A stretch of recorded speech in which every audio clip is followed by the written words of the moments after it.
Hey there, everybody. This is Kat, aka Stitching Out Loud. Today is officially Saturday, February 24th, I think. I really should check on these things. But yeah, Saturday, February 24th, 2018. This is not going to be any kind of succulent stuff or anything for those of you who normally watch my channel. This is going to be a video showing how I'm going to rewind my ball of yarn here. I know there are several videos out there of people winding or showing how to wind a ball of yarn by hand.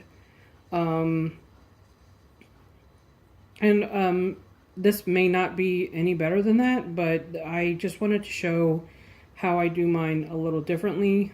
And I really can't even, you just have to watch. So this is for knitting people or crochet people.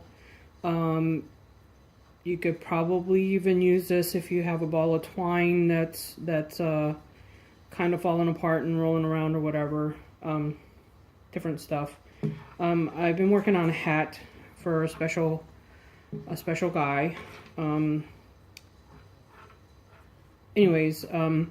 did have this is my hand spun yarn, and it was a very nice little cake of yarn at one time. But since I've used up a lot of it, it's ended up almost in a mess here. So I'm going to show how to rewind this. I don't know if a lot of people know this, but even though you're knitting something, and I'm in the middle of this, even though I'm in the middle of knitting this hat, I'm still going to be able to rewind this ball into a smaller one so that it's not such a loose mess. So I'm going to have my knitting here. I'll just leave it laying there. And here's the end of it. I'm going to bring all of this mess. I'm actually going to put the actual ball here. There's the end of it. Hold on a second here. See how much of a mess this is already? I'm actually looking for the other end. There should be two ends here. So, yeah. Okay. So here's the end of my knitting, right here. You know what? I think I need to reorganize this. Hold on a minute. Let me do a little bit of organization here. Okay. I think we're back. Okay, so here's the end. This is attached to my knitting here, and this is the ball of yarn here. And I actually had to kind of reorganize it because the actual end of, or the outside end of my yarn got tangled up with the inside that I was knitting with. And so yeah, I had to kind of get them untangled before I could finish up. So, okay, winding a center pole ball from a yarn that you are already working a whip with, or a work in progress. So, I'll try to see if I can. Now, what I do is, I just hold my yarn here. You want to hold it lightly. You don't have to like really hold it really tight or anything. And what I do is I make like kind of like a peace sign, right? This. And I hope you guys can see this because somebody advised me to do an overhead. I have an overhead shot. I don't know how people do that, but I couldn't figure it out. So I'm just doing it from table side. So I'm making like a peace sign here. Hold it with these fingers. these 2 fingers. What I'm going to do is just create a figure 8 between the 2 fingers. Now you want to, this really doesn't have to be real tight. You can kind of do it loosely, but get a good amount on there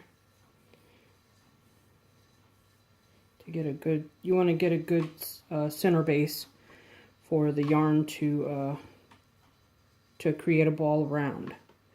So you can see, sometimes I make it kind of fat, sometimes not so much if I'm in a hurry. Okay, so what you'll do is you'll take this. Now, this you could just leave hanging, but you'll take this and pull it off of your fingers, and you have kind of like a butterfly. They call it a butterfly. And what you'll do is you'll take the 2 outside pieces, and be real careful, because if you let go of one side, or you just got to kind of pinch it together and fold it. Make sure that center, your piece that you're working with here, is coming out of the center. It doesn't have to be perfect,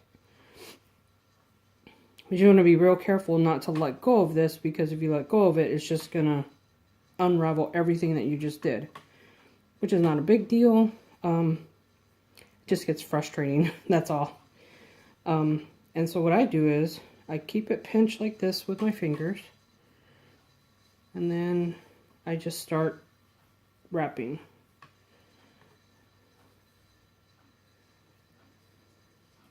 And winding, and wrapping, and winding. Now, when you're doing this, you do not want to pull this yarn tight at all.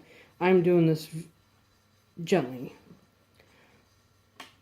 If you wind this too tight, when you go to pull from the center, it could possibly get stuck. I have heard of people winding this so tight, this ball so tight, that they went to try and pull the center yarn from the center, or the center of the ball, and it wouldn't come out. It was literally stuck.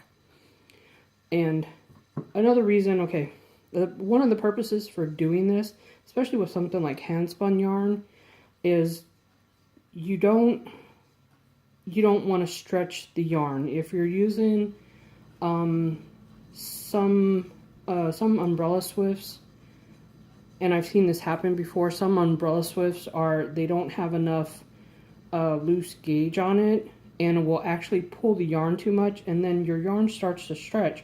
So if you're not using that yarn right away, when you wind it into a center pull cake, I'm sorry, that's another word for a center pull ball, a cake, and I'll show you why here in a little bit. All that time that it's been sitting there stretched, it could throw off your gauge. In your end result, if you're making a fitted item, like a sweater or a hat. So if you're actually going to wind your yarn into a center pull ball, or just even a regular ball, you want to do it lightly. Don't pull too hard, so you're not stretching the yarn. And then this way your gauge will stay as close to as correct as possible. And but yeah, anyways, okay, so let me continue winding this, and that looks pretty substantial. I think that's pretty good right there, pretty good size. Now what I'm going to do is, and what I did was, right here in the center where my working yarn is coming from, I'm just going to stick my thumb in there, just like this. And if you've ever seen someone winding a ball of yarn with an actual ball winder and a Swift, if you'll notice, that ball winder is sitting at an angle, just like this. Sitting at an angle kind of like this. And you'll notice that it turns, it's not straight up and down, right? if you notice, it's at an angle like this, so that as your yarn is coming off of the Swift, this thing is turning at a kind of like an off-center axis, and so that's how your yarn ends up kind of cross-hatching, and that's what makes your yarn stay in a nice little cake, because the cross-hatching going around and around and around is just containing all the yarn underneath into a nice little cake. So what I do is I stick it on my thumb like this, and I'll try to go slow, and I start winding, and these two fingers right here, I'll just use it to kind of turn it a little bit, wind, and then turn, and wind, and then turn, and wind. I've had a couple of people tell me, and I don't know, it just kind of came natural to me when I thought about it. I was like, hey, my thumb is kind of like the ball winder, so maybe if I hold it like this and go around, oh, I could use these two fingers to turn and go like this. And I mean, if you really didn't want to use your fingers here, you could just turn it like this and just kind of move your wrist around a little bit. Go like this and see how it's making cross hatchings. I don't know if you guys can see that.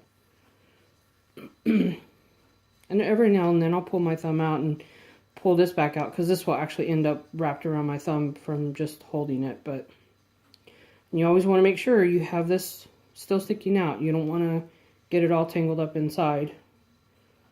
Well, that's if you're starting with like a fresh skein of yarn. Make sure you always have the tail hanging out, and every now and then pull your thumb out and just make sure it's still hanging loosely, and that you could just pull it, put your thumb back in there, and continue wrapping. Then you just kind of turn and wrap and turn and wrap. I'm going to speed up the process here.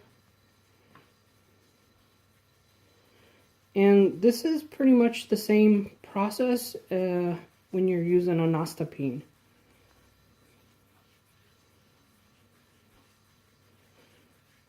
So if you get, once you get a good paste going, I mean, it actually, like the ball of yarn actually starts to look really nice.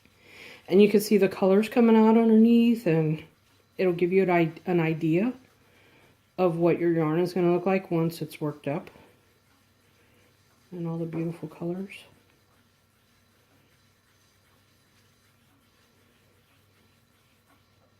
So pull that out, make sure this is still not too tight. Yep. Put my thumb back in, continue winding.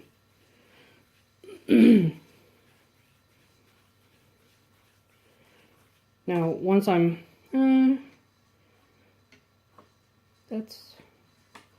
see how it's working down from my old skein of yarn, or my old ball of yarn or cake of yarn.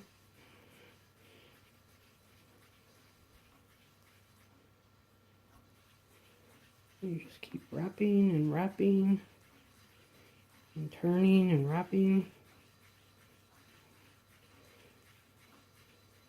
Now if you wanted to, I mean, really, if you get bored doing it this way, you could take it off and just do it like a standard skein of yarn or a standard ball of yarn. But just make sure your end is sticking out, and you always know where that end is at, so it doesn't get all tangled up and lost inside the center of the ball or the cake.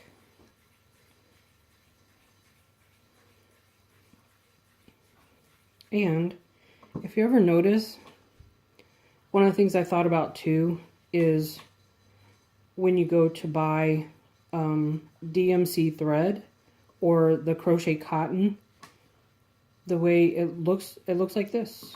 It looks like it's right. It kind of looks like this on top, but there's, you know, with the DMC threads or whatever, with a crochet thread, there's a cone in it, but it's basically the same concept. And so what I'm going to do is, I'm actually, with the very last few, probably a couple of yards or so of the last couple of yards of my yarn. What I'm going to do is, and here I'll show you in a minute, because I'm almost done here. What I do is, okay, there's the end. What I'll do is I'll unravel maybe a yard or two. You could do however much you want. And what I'll do is I'll put my thumb right here, right in the middle, and wrap. So what I'm doing is I'm just holding the end right there, and then just wrap around the outside a few times. You could do a lot, you could do a little, however much you want, doesn't matter.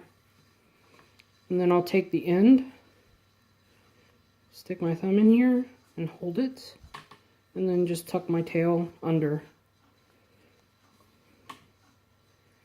And there you go. A nice little center pull cake. And it pulls out loosely, no problemo, and it'll stay sitting. Now, of course, it's still a little tight inside right now, just a tiny bit, so when you go to pull it, it may kind of snag a little bit. It might end up on the floor, but hey, you could just throw it in your yarn bowl or on the floor if you want. I mean, a lot of people, I've done that before, just threw the ball of yarn on the floor, but I made sure all my dogs were sleeping and they weren't going to mess with it or anything, so there it is. How to wind a center pull ball using your thumb as the actual base of the ball winder, and turning it as you wind. I hope this is helpful for anybody out there who crochets or knits and is worried about your skein or the original ball getting too loose, and especially if you're doing color work, if you're working with more than one skein of yarn at a time, if you're doing Fair Isle or something, or just working with two colors at a time, and you're worried about getting those two skeins tangled up and becoming a huge mess. I mean, we all know that that just one skein of yarn by itself can become a huge mess. And yeah, if you don't want to spend extra for those little socks that you could put around the outside, if you don't want to spend extra and you want to just rewind your ball as you're working from it, there you go. So yeah, that's about it. Thanks for watching, and I hope it's helpful to somebody out there. Thanks.